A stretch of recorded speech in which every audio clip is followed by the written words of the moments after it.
Buenas noches, almas perdidas. Soy Freddy Satar. Volvemos a la carga después de una larga pausa, trayendo un clásico de un maestro del terror. Algunos consideran que este fue el primer creepypasta de la historia, y para mí es un gran placer presentarlo en esta noche tan especial. Un saludo para todos los que llegan a la oscuridad, acompañado de una advertencia. Si en algún momento sienten demasiado miedo, no teman dar pausa o ver esto acompañado si son impresionables. Es en serio. Se dejarán 5 segundos de silencio por si alguien quiere retirarse.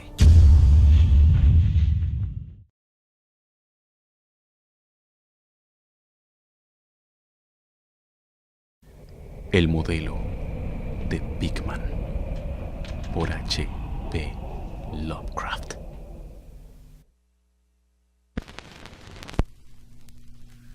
No tienes por qué pensar que estoy loco, Elliot. Muchos otros tienen manías raras. ¿Por qué no te burlas del abuelo de Oliver que jamás monta en un automóvil? Si a mí no me gusta ese maldito metro es asunto mío. Y además, hemos llegado más deprisa en taxi. Si hubiéramos venido en tranvía, habríamos tenido que subir a pie la colina desde Park Street. Sé perfectamente que estoy más nervioso que cuando nos vimos el año pasado, pero no por ello debes pensar que lo que necesito es una clínica. Bien sabe Dios que no me faltan motivos para estar internado, pero afortunadamente creo que estoy en mi sano juicio. ¿Por qué ese tercer grado? No acostumbrabas a ser tan inquisitivo. Bueno, si tienes que oírlo no veo por qué no puedes hacerlo. Tal vez sea lo mejor, pues desde que te enteraste de que había dejado de ir al Art Club y me mantenía a distancia de Pickman, no has cesado de escribirme como lo haría un atribulado padre. Ahora que Pickman ha desaparecido de la escena, voy por el club de vez en cuando. Pero mis nervios ya no son lo que eran. No sé qué ha sido de Pickman y prefiero no adivinarlo. Podías haber sospechado que dejé de verle porque sabía algo confidencial. Ese es precisamente el motivo por el que no quiere pensar a dónde ha ido. Dejemos a la policía que averigüe lo que pueda. Que no será mucho, a juzgar por el hecho de que todavía no saben nada de la vieja casa del North End que Pickman alquiló bajo el nombre de Peters. No estoy seguro de que volviera a encontrarla yo, ni de que lo intentara, ni siquiera a plena luz del día. Sí, sé bien, o temo saber, por qué la tenía alquilada. De eso voy a hablarte. Y espero que entiendas antes de que haya terminado por qué no pienso ir a decírselo a la policía. Me pedirían que les llevara hasta allí, pero yo no podría volver a aquel lugar, ni aun en el supuesto de que conociese el camino. Algo había allí. Bueno, por eso ahora no puedo tomar el metro y puedes reírte también de lo que voy a decirte. Bajar a ningún sótano. Supongo que comprenderías que no dejé de ver a Pickman por las mismas estúpidas razones que les movieron a hacerlo a esas mojigatas mujerzuelas que son el Dr. Wright, Joe Minot o Roseworth. No me escandalizo ante el arte morboso, y cuando un hombre tiene el talento de Pickman, considero un honor el haberle conocido, al margen de la dirección que tome su obra. Jamás tuvo Boston un pintor con las dotes de Richard Upton Pickman. Lo dije hace mucho y sigo manteniéndolo, y ni siquiera me retracté un ápice de lo dicho cuando expuso su demonio necrófago alimentándose. A raíz de aquello, como recordarás, Minot dejó de tratarle. Tú sabes bien que producir obras como las de Pickman requiere un arte profundo y una especial intuición de la naturaleza. Cualquier ganapán de esos que dibujan portadas puede embadurnar un lienzo sin orden ni concierto y darle el nombre de pesadilla, aquelarre o retrato del diablo. Pero solo un gran pintor puede conseguir que resulte verosímil o suscite pavor. Y ello porque solo un verdadero artista conoce la anatomía de lo terrible y la fisiología del miedo. El tipo exacto de líneas y proporciones que se asocian a instintos latentes o a recuerdos hereditarios de temor, y los contrastes de color y efectos luminosos precisos que despiertan en uno el sentido latente de lo siniestro. No creo que tenga que explicarte a estas alturas por qué un Fuseli nos hace estremecer, mientras que la portada de un vulgar cuento de fantasmas nos mueve a la risa. Hay algo que esos artistas captan, algo que trasciende la propia vida y que logran transmitirnos por unos instantes. Doge poseía esa cualidad. Sim la posee, y otro tanto puede decirse de Angarola de Chicago. Y Pickman la poseía en un grado que jamás alcanzó nadie ni, quiéralo el cielo, alcanzará en lo sucesivo. No me preguntes qué es lo que ven. Tú sabes perfectamente que en el arte normal existe una gran diferencia entre lo vital y lo palpitante, ya proceda de la naturaleza o de modelos, y estas porquerías tienen menor valor que los pintorzuchos mercantilizados producen a discreción en el estudio. Bien, pues diría que el artista realmente original tiene una visión que le lleva a configurar modelos o a plasmar escenas del mundo espectral en que vive. De cualquier modo, consigue unos resultados que difieren tanto de los almibarados sueños del que quiere dárselas de pintor, como la producción del pintor de la naturaleza de los pastiches del dibujante que ha seguido cursos por correspondencia. Si yo hubiera visto lo que Pickman vio. Pero basta. Será mejor que echemos un trago antes de seguir adelante. Dios mío, yo no estaría vivo si hubiera visto lo que aquel hombre, si es que hombre era. Recordarás que el fuerte de Pickman era la expresión de la cara. No creo que desde Goya nadie haya puesto tal carga de intensidad diabólica en una serie de rasgos o en una expresión. Y, con anterioridad a Goya, habría que retrotraerse a aquellos artífices del medioevo que esculpieron las gárgolas y quimeras de Notre Dame y Mont Saint-Michel. Ellos creían en toda clase de cosas, y posiblemente veían también toda clase de cosas, pues la Edad Media pasó por varias fases muy curiosas. Recuerdo que el año antes de irte le preguntaste a Pickman en cierta ocasión de dónde diablos le venían semejantes ideas y visiones. ¿No se echó a reír a carcajadas? A aquellas risotadas se debió en parte el que Reid dejara de hablarle. Reid, como bien sabes, acababa de empezar un curso sobre patología comparada y utilizaba un vocabulario un tanto engolado al hablar sobre el sentido biológico o evolutivo de este o aquel síntoma físico o mental. Según me dijo, Pickman le desagradaba más cada día que pasaba, hasta el punto de que al final llegó casi a asustarle, pues veía que sus rasgos y expresión tomaban un cariz que no le gustaba, un cariz que no tenía nada de humano. Hablaba mucho sobre el régimen alimenticio y dijo que a su juicio Pickman era un ser amoral y excéntrico en grado sumo. Supongo que le dirías a Reid, si es que cruzaron alguna carta al respecto, que se dejó arrebatar los nervios o atormentar la imaginación por los cuadros de Pickman. Es lo que le dije yo, por aquel entonces. Pero convéncete de que no dejé de ver a Pickman por nada de eso. Al contrario, mi admiración por él siguió creciendo, pues su demonio necrófago alimentándose me parecía una auténtica obra maestra. Como sabes, el club no quiso exponerlo, y el Museo de Bellas Artes no lo aceptó como donación. Por mi parte, puedo añadir que nadie quiso comprarlo, así que Pickman lo guardó en su casa hasta el día en que se marchó. Ahora está en poder de su padre, en Salem. Como debes saber, Pickman procede de una antigua familia de esa ciudad, y uno de sus antepasados murió en la horca en 1692, convicto de brujería. Adquirí la costumbre de visitar a Pickman con cierta asiduidad, sobre todo desde que me puse a recoger material para una monografía sobre arte fantasmagórico. Probablemente fuera su obra la que me metió la idea en la cabeza. En cualquier caso, hallé en él una auténtica mina de datos y sugerencias al ponerme a redactarla.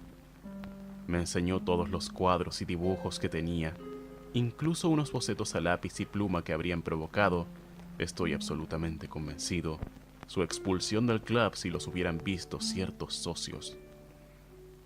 Al poco tiempo ya era casi un fanático de su arte, y pasaba horas enteras escuchando cual un escolar teorías artísticas y especulaciones filosóficas lo bastante descabelladas como para justificar su internamiento en el manicomio de Danvers. La admiración por mi héroe, unida al hecho de que la gente empezaba a tener cada vez menos trato con él, le hizo mostrarse extremadamente confidencial conmigo. Y una tarde me insinuó que si mantenía la boca bien cerrada y no me hacía el remilgado, me mostraría algo muy poco corriente, algo que superaba con creces lo que guardaba en casa. «Hay cosas», dijo, «que no van con Newburgh Street, cosas que estarían fuera de lugar y que no cabe imaginarse aquí. Yo me dedico a captar las emanaciones del alma, y eso es algo que no se encuentra en las advenedizas y artificiales calles construidas por el hombre. Back Bay no es Boston.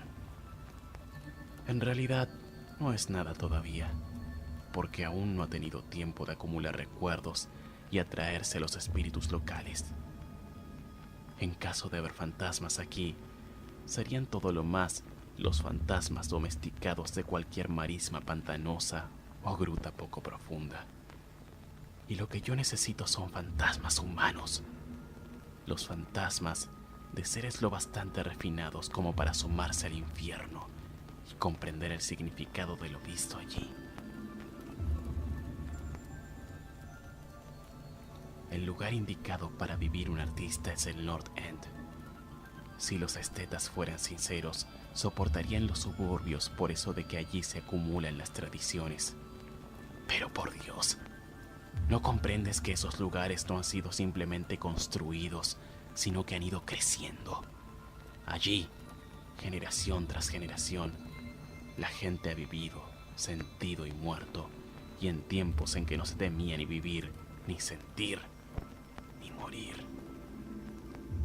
¿Sabías que en 1632 había un molino en Cobbs Hill y que la mitad de las calles actuales fueron trazadas hacia 1650? Puedo mostrarte casas que llevan en pie 2 siglos y medio e incluso más. Casas que han presenciado lo que bastaría para ver reducida a escombros una casa moderna. ¿Qué sabe el hombre de hoy de la vida y de las fuerzas que se ocultan tras ellas? Para ti, los embrujos de Salem no pasan de una ilusión. Pero me encantaría que mi requetatarabuela pudiera contarte ciertas cosas. La ahorcaron en Gallows Hill, bajo la mirada santurrona de Cotton Mather. Mather, maldito sea su nombre, temía que alguien consiguiera escapar de esta detestable jaula de monotonía. Ojalá le hubiese hechizado o absorbido la sangre durante la noche. Puedo mostrarte una casa en donde Mather vivió y otra en la que temía entrar a pesar de todas sus encantadoras baladronadas. Sabía cosas que no se atrevió a decir en aquel estúpido Magnalia o el no menos pueril Maravillas del Mundo Invisible. ¿Sabías que hubo un tiempo en que todo el North End estaba agujereado por túneles a través de los cuales las casas de ciertas personas se comunicaban entre sí y con el Camposanto y con el mar? Mucho procesar y mucho perseguir a cielo descubierto. Pero cada día sucedían cosas que no podían entender, y de noche se oían risas que no sabían de dónde provenían. En 8 de cada 10 casas construidas antes de 1700 y sin tocar desde entonces, podría mostrarte algo extraño en el sótano. Apenas pasa mes que no se oiga hablar de obreros que descubren galerías y pozos cubiertos de ladrillos que no conducen a parte alguna al derribar este o aquel edificio. Tuve ocasión de ver uno cerca de Henchman Street, desde el ferrocarril elevado el año pasado. Allí había brujas y lo que sus conjuros convocan, piratas y lo que ellos trajeron del mar, contrabandistas, corsarios. Y puedo asegurarte que en aquellos tiempos la gente sabía cómo vivir y cómo ensanchar los confines de la vida. Este no era sin duda el único mundo que le era dado a conocer a un hombre inteligente y lleno de rojo. ¡Ya! Y pensar que hoy en cambio los cerebros son tan inocuos que hasta un club de supuestos artistas se estremece y sufre convulsiones y un cuadro hiere los sentimientos de los contertulios de un salón de té de Beacon Street. Lo único que salva al presente es que su estupidez le impide cuestionar con sumo rigor el pasado. ¿Qué dicen en realidad los mapas, documentos y guías acerca del North End? Va, tonterías. Así, a primera vista, me comprometo a llevarte a 30 o 40 callejas y redes de callejuelas al norte de Prince Street, de cuya existencia no sospechan ni 10 seres vivos, fuera de los extranjeros que pululan por ellas. ¿Y qué saben de ellas esos hombres de facciones mediterráneas? No, Farber. Esos antiguos lugares se encuentran en el mejor de los sueños. Rebosan de prodigios, terror y evasiones en lo manido. Y no hay alma humana que los comprenda, ni sepa sacar partido de ellos. Mejor dicho, no hay más que una. Pues yo no me he puesto a escarbar en el pasado para nada. Escucha, a ti te interesan estas cosas. Y si te dijera que tengo otro estudio allí, donde puedo captar el espíritu nocturno de antiguos horrores y pintar cosas en las que ni se me hubiera ocurrido pensar en Newbury Street. Naturalmente, no voy a ir a contárselo a esas condenadas mujerzuelas del club, empezando por Reid, maldito sea, que va por ahí diciendo cosas tales como que yo soy una especie de monstruo que desciende por el tobogán de la evolución en sentido contrario. Sí, Farber, hace mucho que decidí que había que pintar el terror de la vida, lo mismo que se pinta su belleza. Así que me puse a explorar en lugares donde tenía fundados motivos para saber que en ellos el terror existía. Tomé un lugar que no creo que conozcan más de 3 hombres nórdicos aparte de mí. No está muy lejos del elevado en cuanto a distancia se refiere, pero dista siglos por lo que al alma respecta. Lo que me impulsó a tomarlo es el extraño y viejo pozo de ladrillo que hay en el sótano. Ya sabes, uno de esos sótanos de los que te había hablado. El antro, pues no cabe otro calificativo, casi no se tiene en pie, por lo que a nadie se le ocurriría vivir allí. Y me avergonzaría decirte lo poco que pago por él. Las ventanas están entabladas, pero lo prefiero así, pues para mi trabajo no necesito la luz del día. Pinto en el sótano, donde la inspiración me viene con más facilidad, pero tengo otras habitaciones amuebladas en la planta baja. El dueño es un siciliano y lo he alquilado bajo el nombre de Peters. Si te encuentras con ánimos, te llevaré a verlo esta noche. Creo que te gustarán los cuadros, pues, como dije, en ellos he puesto lo mejor de mi expresión artística. El trayecto hasta allí no es largo. A veces lo hago a pie, pues no quiero llamar la atención con un taxi en semejante lugar. Podemos tomar el metro en South Station y bajar en Battery Street.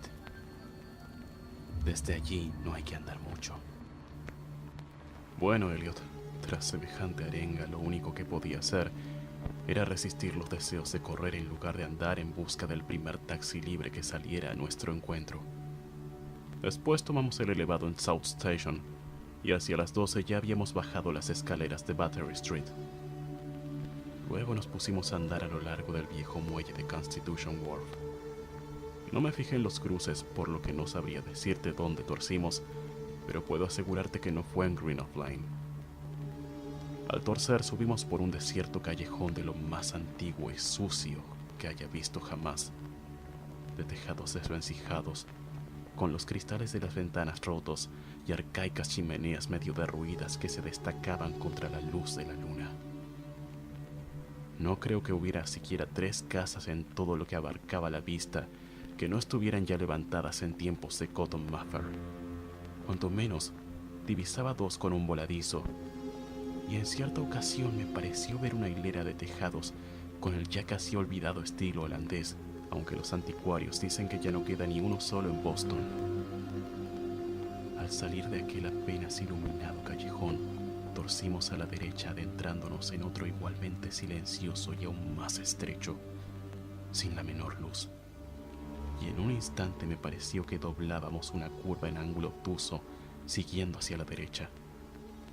Al cabo de un rato Pickman sacó una linterna y la enfocó hacia una puerta antediluviana de 10 paneles, espeluznantemente roída por la carcoma. Tras abrirla, mi anfitrión me condujo hasta un vestíbulo vacío, en donde en otro tiempo debió haber un magnífico artesonado de roble oscuro, sencillo desde luego, pero patéticamente evocador de los tiempos de Andró, Phipps y la brujería. A continuación, me hizo traspasar una puerta que había a la izquierda, encendió una lámpara de petróleo y me dijo que me acomodara como si me encontrase en mi propia casa. Bueno, Elliot, soy uno de esos tipos a los que el hombre de la calle llama con toda justicia duro, pero confieso que lo que vi en las paredes de aquella habitación me hizo pasar un mal rato. Eran los cuadros de Pickman. Ya sabes a los que me refiero, aquellos que no podía pintar en Newbury Street y ni siquiera le dejaron exponerlos allí. Y tenía toda la razón cuando dijo que se le había ido la mano. Bueno, será mejor que echemos otro trago. Lo necesito para contar lo que sigue. Sería inútil tratar de describirte aquellos cuadros, pues el más horroroso y diabólico horror, la más increíble repulsión y hediondez moral se desprendían de simples pinceladas imposibles de traducir en palabras. No había nada en ellos de la técnica exótica característica de Sidney Sime. Nada de los paisajes transplanetarios ni de los hongos lunares con los que Clark Ashton Smith nos hiela la sangre. Los trasfondos eran en su mayoría antiguos cementerios, bosques frondosos, arrecifes marinos, túneles de ladrillo, antiguas estancias artesonadas o simples criptas de mampostería.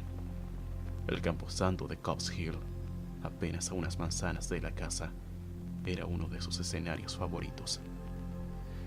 La demencia y la monstruosidad podían apreciarse en las figuras que se veían en primer término, pues en el morboso arte de Pickman predominaba el retrato demoníaco. Rara vez aquellas figuras eran completamente humanas, aunque con frecuencia se acercaban en diverso grado a lo humano. La mayoría de los cuerpos, si bien toscamente bípedos, tenían una tendencia a inclinarse hacia adelante y un cierto aire canino. La textura de muchos de ellos era de una aspereza bastante desagradable al tacto. Parece como si los estuviera viendo se ocupaban en... Bueno, no me pidas que entre en detalles.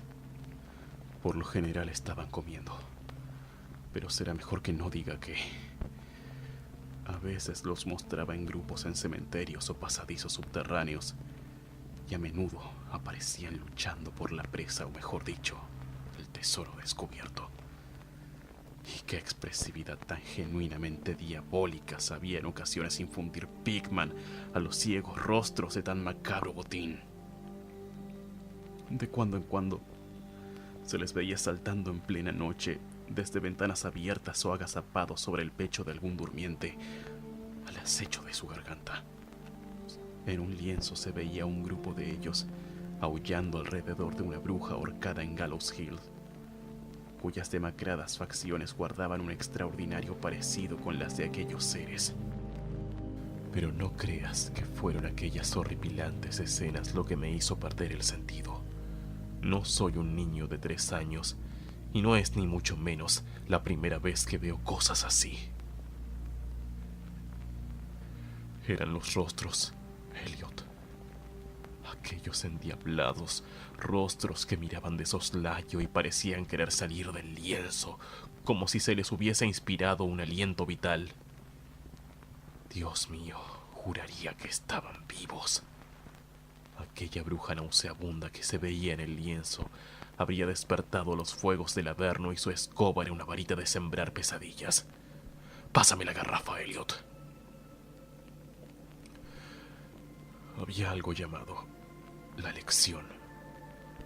Santo cielo, en mala hora lo vería. Escucha. ¿Te imaginas un círculo de inefables seres de aspecto canino agazapados en un cementerio, enseñando a un niño a comer según su usanza?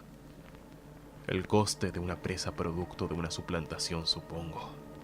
Ya sabes, el viejo mito de esos extraños seres que dejan sus vástagos en la cuna en sustitución de las criaturas humanas que arrebatan.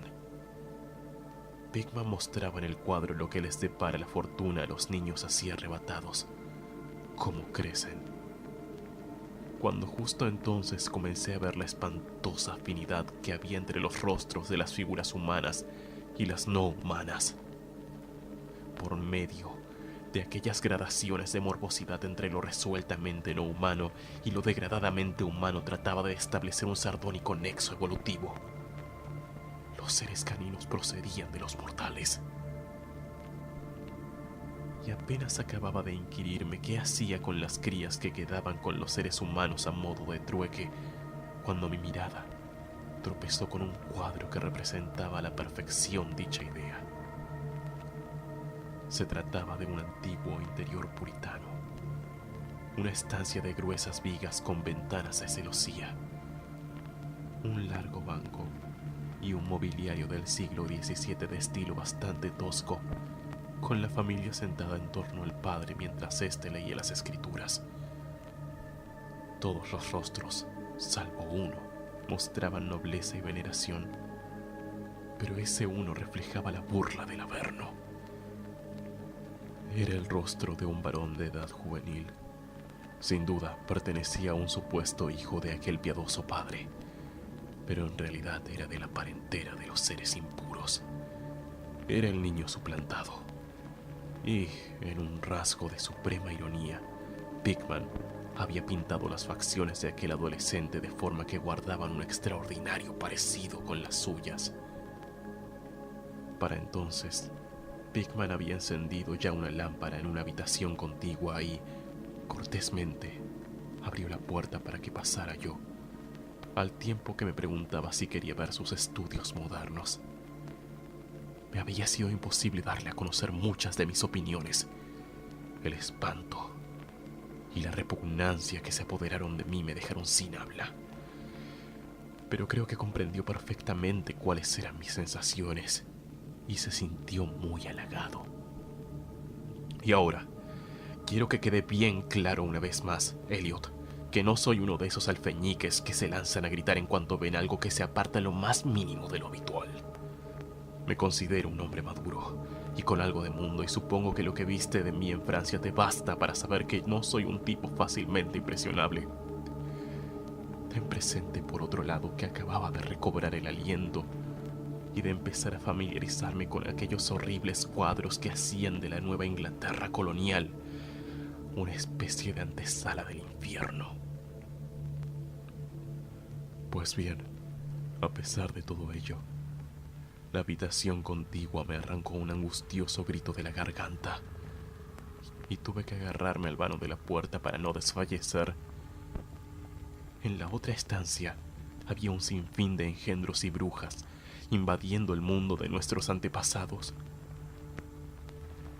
Pero lo que había en esta nos traía el horror a las puertas mismas de nuestra vida cotidiana. Dios mío, qué cosas pintaba aquel hombre. Uno de los lienzos se llamaba Accidente en el metro, y en él un tropel de abominables seres surgían de alguna ignota catacumba a través de una grieta abierta en el suelo de la estación del metro de Boylston Street y se lanzaban sobre la multitud que esperaba en el andén. Otro mostraba un baile en Copp's Hill, en medio de las tumbas, sobre un fondo actual. También había unas cuantas pistas de sótanos, con monstruos que se deslizaban furtivamente a través de agujeros y hendiduras abiertos en la mampostería. haciendo siniestras muecas mientras permanecían agazapados tras barriles o calderas y aguardaban a que su primera víctima descendiera por la escalera. Un horrible lienzo parecía recoger una amplia muestra representativa de Beacon Hill, con multitudinarios ejércitos de los mefíticos seres, surgiendo de los escondrijos que acribillaban el suelo. Había asimismo tratamientos libérrimos de bailes en los cementerios modernos, pero lo que me impresionó más que nada fue una escena en una ignota cripta, donde multitud de fieras se apelotonaban en torno a una de ellas, que sostenía entre las manos y leía en voz alta una conocida guía de Boston.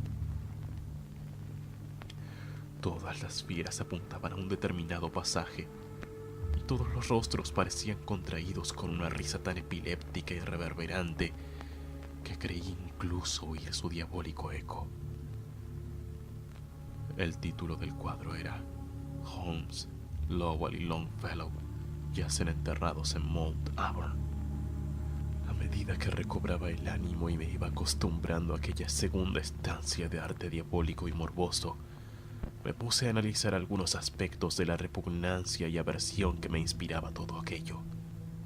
En primer lugar, me dije a mí mismo, aquellos seres me asqueaban porque no eran sino la más fiel muestra de la total falta de humanidad e insensible crueldad de Pickman.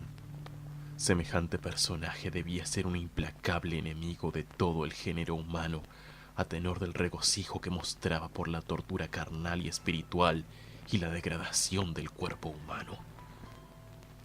En segundo lugar, lo que me producía pavor en aquellos cuadros era precisamente su grandeza. Aquel arte era un arte que convencía. Al mirar los cuadros veíamos a los demonios en persona y nos inspiraba miedo. Y lo extraño del caso era que la subyugante fuerza de Pickman no provenía de una selectividad previa o del cultivo de lo extravagante. En sus cuadros no había nada de difuso, de distorsionado ni de convencional. Los perfiles estaban bien definidos y los detalles eran precisos hasta rayar en lo deplorable. ¿Y qué decir de los rostros? Lo que allí se veía era algo más que la simple interpretación de un artista. Era el mismo infierno, retratado cristalinamente con la más absoluta fidelidad. Eso es justo lo que era. Cielos, aquel hombre no tenía nada de imaginativo ni de romántico. Ni siquiera trataba de ofrecernos las agitadas y multidimensionales instantáneas que nos asaltan en los sueños, sino que fría y sardónicamente reflejaba un mundo de horror estable, mecanicista y bien organizado, que él veía plena, brillante, firme y resueltamente. Solo Dios sabe lo que podría ser ese mundo, o dónde llegó a vislumbrar Pickman las sacrílegas formas que trotaban, brincaban y se arrastraban por él. Pero cualquiera que fuese la increíble fuente en que se inspirasen sus imágenes, una cosa estaba fuera de duda. Pickman era, en todos los sentidos, tanto a la hora de concebir como de ejecutar, un concienzudo y casi científico pintor realista. A continuación bajé tras mi anfitrión a su estudio en el sótano y me preparé para el asalto de algo diabólico entre aquellos lienzos sin terminar. Cuando llegamos al final de la escalera impregnada de humedad, Pickman enfocó la linterna hacia un rincón del enorme espacio que se abría ante nosotros, iluminando el brocal circular de ladrillo de lo que debía ser un gran pozo excavado en el terroso suelo. Nos acercamos y vi que el orificio medía aproximadamente 1,5 metros de diámetro, con paredes que tendrían 1 pie de grosor, y estaba a unas 6 pulgadas por encima del nivel del suelo, con una sólida construcción del siglo XVII, si no me equivocaba. Aquello, decía Pickman, era un buen ejemplo de lo que había estado hablando antes, una abertura de la red de túneles que discurrían bajo la colina. Observé distraídamente que el pozo no estaba recubierto de ladrillo, y que por toda cubierta tenía un pesado disco de madera. Pensando en todas las cosas a las que el pozo podía hallarse conectado, si las descabelladas ideas de Pickman eran algo más que mera retórica, un escalofrío me recorrió el cuerpo. Luego, siempre yo detrás de él, subimos un escalón y atravesamos una estrecha puerta que daba a una amplia estancia, con un suelo entarimado y amueblada como si fuese un estudio.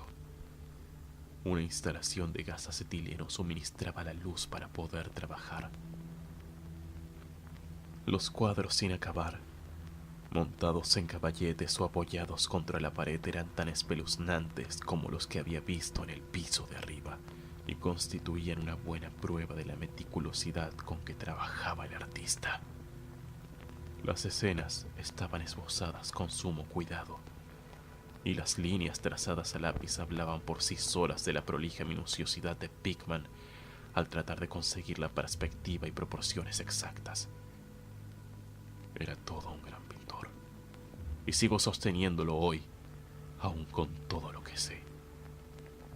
Una gran cámara fotográfica que había encima de una mesa me llamó la atención, y al inquirirle acerca de ella, Pickman me dijo que la utilizaba para tomar escenas que le sirvieran luego para el fondo de sus cuadros, pues así podía pintar a partir de fotografías sin tener que salir del estudio, en lugar de ir cargado con su equipo por toda la ciudad en busca de esta o aquella vista.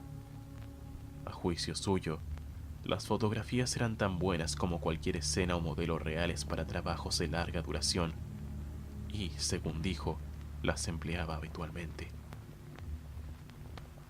Había algo muy desapacible en los nauseabundos bocetos y en las monstruosidades a medio terminar, que echaban torvas miradas desde cualquier ángulo de la estancia.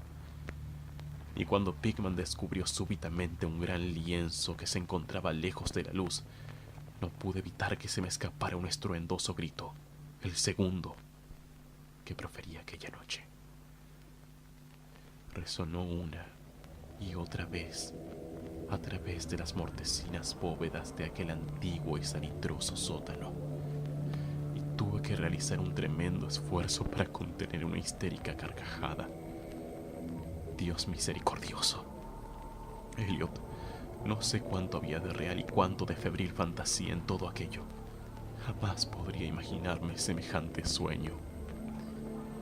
El cuadro representaba un colosal e indescriptible monstruo de centellantes ojos rojos, que tenía entre sus huesudas garras algo que debió haber sido un hombre, y le roía la cabeza como un chiquillo chupa un pirulí. Estaba en cuclillas, y al mirarle parecía como si en cualquier momento fuera a soltar su presa en busca de un bocado jugoso. Pero, maldición, la causa de aquel pánico atroz no era ni mucho menos aquella diabólica figura, ni aquel rostro perruno de orejas puntiagudas, ojos inyectados en sangre, nariz chata y labios babeantes. No eran tampoco aquellas garras cubiertas de escamas, ni el cuerpo recubierto de moho, ni los pies semiungulados. No era nada de eso, aunque habría bastado cualquiera de tales notas para volver loco al hombre más pintado.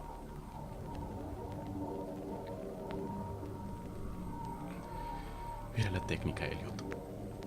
Aquella maldita, implacable y desnaturalizada técnica. Puedo jurar que jamás había visto plasmado en un lienzo el aliento vital de forma tan real. El monstruo estaba presente allí. Lanzaba feroces miradas, roía y lanzaba feroces miradas. Y entonces pude comprender que solo una suspensión de las leyes de la naturaleza podía llevar a un hombre a pintar semejantes seres sin contar con un modelo, sin haberse asomado a ese mundo inferior que a ningún mortal no vendido al diablo le ha sido dado ver.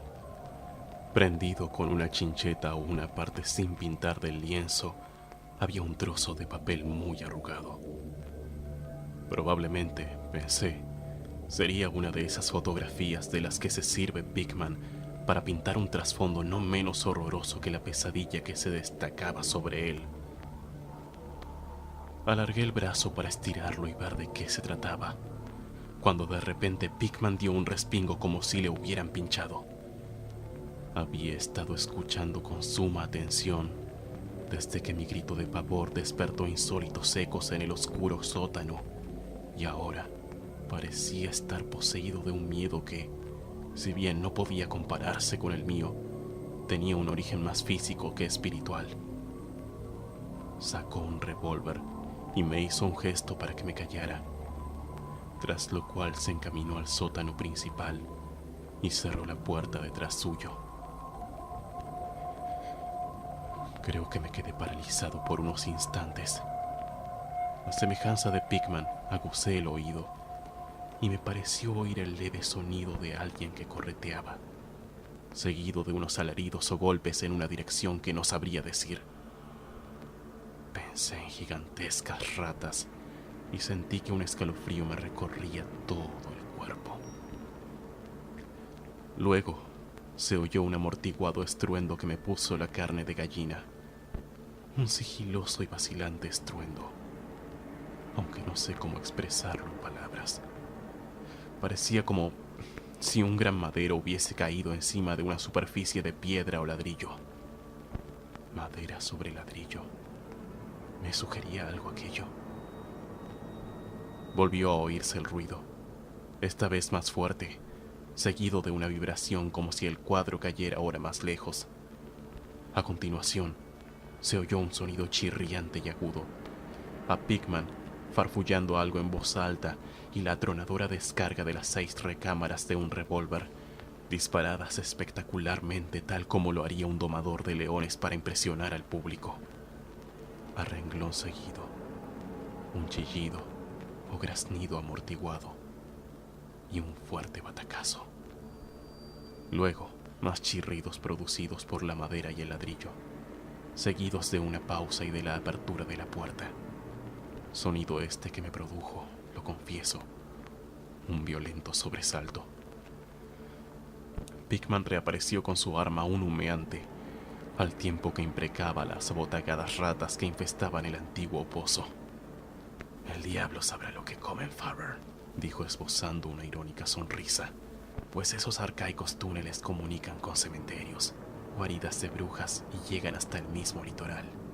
Pero sea lo que sea, han debido quedarse sin provisiones, pues estaban rabiosas por salir. Tus gritos debieron excitarlas. Lo mejor será andar con cuidado por estos parajes. Nuestros amigos roedores son el mayor inconveniente, aunque a veces pienso que con ellos se consigue crear una cierta atmósfera y colorido». Bueno, Elliot, aquel fue el final de la aventura nocturna. Pigman me había prometido enseñarme el lugar, y bien sabe Dios que lo hizo. Me sacó de aquella maraña de callejas por otra dirección al parecer, pues cuando vimos la luz de una farola, nos hallábamos en una calle que me resultaba familiar, con monótonas hileras de bloques de pisos y viejas casas entremezcladas. Aquella calle no era otra que Charter Street, pero yo me encontraba demasiado agitado como para poder advertirlo. Era ya demasiado tarde para tomar el elevado, así que volvimos andando a lo largo de Hanover Street. Recuerdo muy bien el paseo. Dimos la vuelta entre Monty. Tras subir por Beacon, llegamos a la esquina de Joy, en donde nos separamos. Desde entonces, no hemos vuelto a vernos más. ¿Por qué dejé de ver a Pigman? No seas impaciente. Espera que llame para que nos traigan café, pues ya hemos tomado bastante de lo otro, y al menos yo necesito beber algo. No eran los cuadros que vi en aquel lugar, aunque juraría que bastaría con ellos para que a Pigman no le permitieran el acceso en 9 de cada 10 hogares y clubs de Boston. Supongo que ahora comprenderás por qué evito por todos los medios bajar a metros o sótanos. Fue algo que encontré en mi abrigo a la mañana siguiente. Me refiero al arrugado papel prendido a aquel horripilante lienzo del sótano. Aquello que tomé por una fotografía de alguna vista que Pigman pretendía reproducir a manera de trasfondo para el monstruo. El último respingo de Pigman se produjo justo cuando iba a desenrollar el papel, y, al parecer, me lo metí distraídamente en el bolsillo.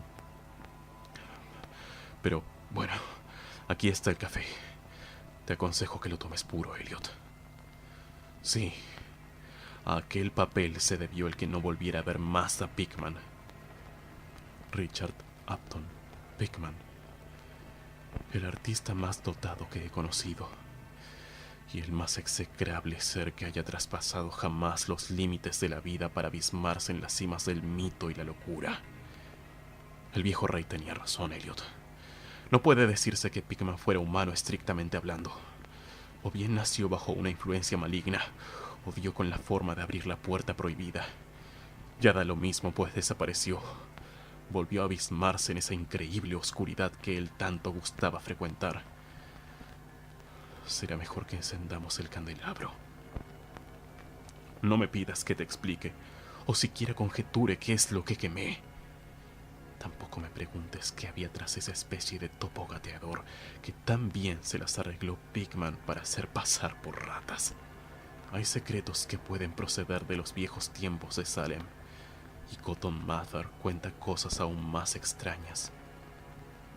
Bien sabes tú cuán endiabladamente expresivos eran los cuadros de Pickman, como todos nos preguntamos más de una vez de dónde podía sacar aquellos rostros.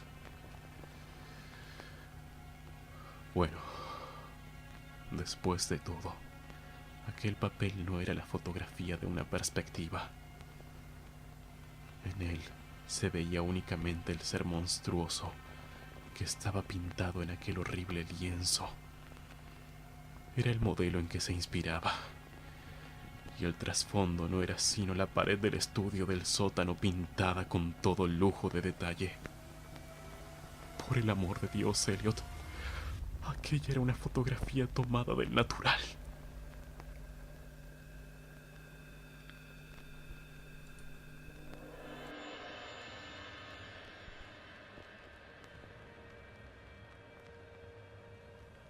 ¿Y bien, almas perdidas? ¿Qué les pareció? Espero realmente que les haya gustado porque pusimos mucho esfuerzo en esto. Lamentamos haberlos dejado sin videos por tanto tiempo. Y estamos muy sorprendidos de toda la gente nueva que llegó al canal. ¡Wow! Ya son más de 500 los que abrazaron la locura. Haremos todo lo posible por sacar nuevos horrores. Soy Freddy Satar. Hasta la próxima pesadilla.